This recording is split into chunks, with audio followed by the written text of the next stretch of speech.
On entame tout de suite cette édition matinale avec un mot de la météo, un temps plutôt gris et nuageux. Aujourd'hui, quelques éclaircies tout de même attendues cet après-midi. Elles seront rares. En tout cas, le temps devrait rester sec aujourd'hui et les températures sont en légère baisse.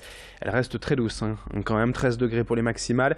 Et on a battu un record de douceur hier dans la région avec pour un 17 de décembre, 14,9 degrés relevés au milieu de la journée à la station Météo France de Lille-les-Quins. La situation devrait se maintenir ainsi encore quelques jours avec des valeurs toujours au-dessus des 10 degrés.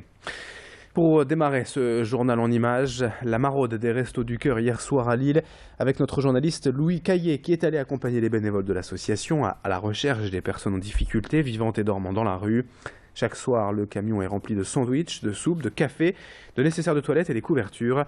Le minimum pour survivre l'hiver dans la rue. Les bénévoles se relaient donc régulièrement tous les soirs de la semaine ou presque pour trouver ces sans-abri et partager un moment avec eux.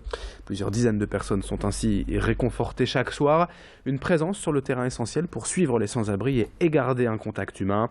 Explications et témoignages recueillis hier soir dans Lille par Louis Caillé. Il y a les centres où les gens viennent chercher et puis parfois ils sont un peu gênés de venir chercher, alors qu'ici il n'y a aucune gêne parce qu'ils savent qu'on est là pour eux, qu'on est là pour les écouter et qu'on prend le temps, juste le temps d'une soirée, mais il y a vraiment quelque chose qui se passe entre ces gens et nous. Et par contre souvent il y a un énorme respect des bénévoles et ils savent qu'on est là pour eux, c'est quelque chose qu'on donne en plus.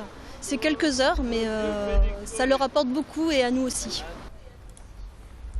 Autre information ce vendredi en images, la collecte des bouchons de plastique hier à Ronchin. Plusieurs fois par an, l'association Les Bouchons d'Amour envoie ainsi plusieurs tonnes en Belgique où tout est fondu et recyclé en palettes. L'argent récolté sert à financer du matériel pour personnes handicapées. Hier, les bénévoles ont trié et envoyé près de 40 tonnes de ces bouchons récupérés dans divers points de collecte dans toute l'agglomération.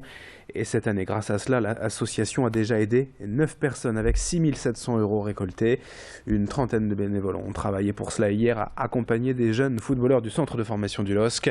Céline Nuret a suivi cette journée et a rencontré les bénévoles et notamment ces jeunes footballeurs. Souvent, on parle des joueurs... On parle mal des joueurs, des joueurs de foot, on dit souvent qu'ils sont arrogants. Nous, on veut bannir ces préjugés qu'on a sur nous.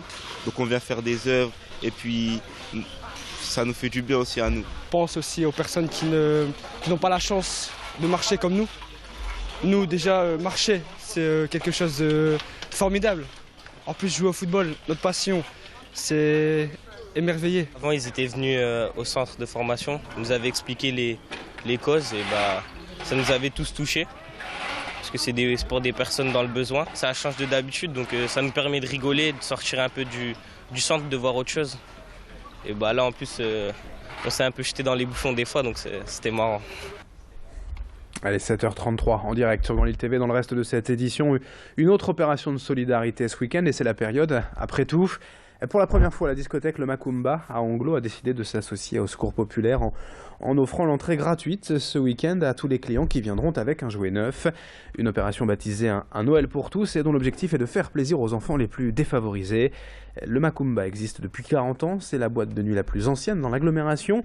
Pour son directeur, il est important de n'oublier personne durant les fêtes et de montrer que le monde de la nuit, parfois symbole d'insouciance ou de mondanité, peut aussi se montrer solidaire et engagé.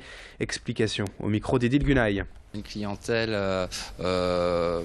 c'est une ambiance populaire mais dans le bon sens du terme, une ambiance familiale. La clientèle, ça va de 18 ans à... Il n'y a pas de limite. Il y a une atmosphère, une ambiance très chaleureuse.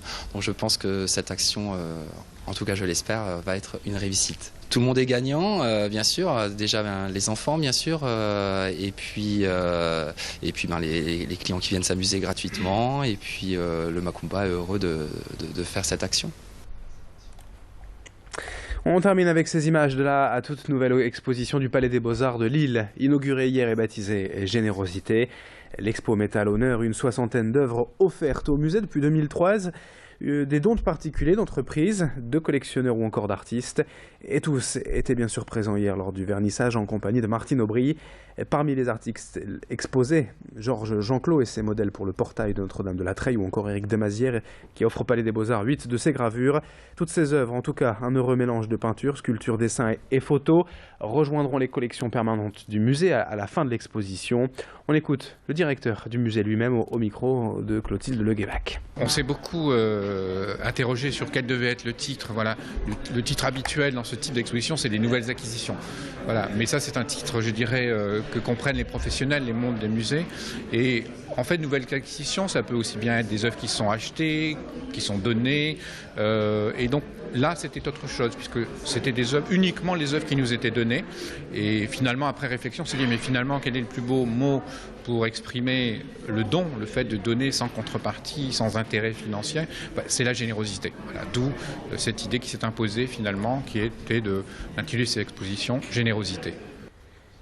7h36 en direct en ce vendredi, nous sommes le 18 décembre 2015 et dans un instant on enchaîne avec la météo et l'infotrafic. Très bon réveil à toutes et à tous.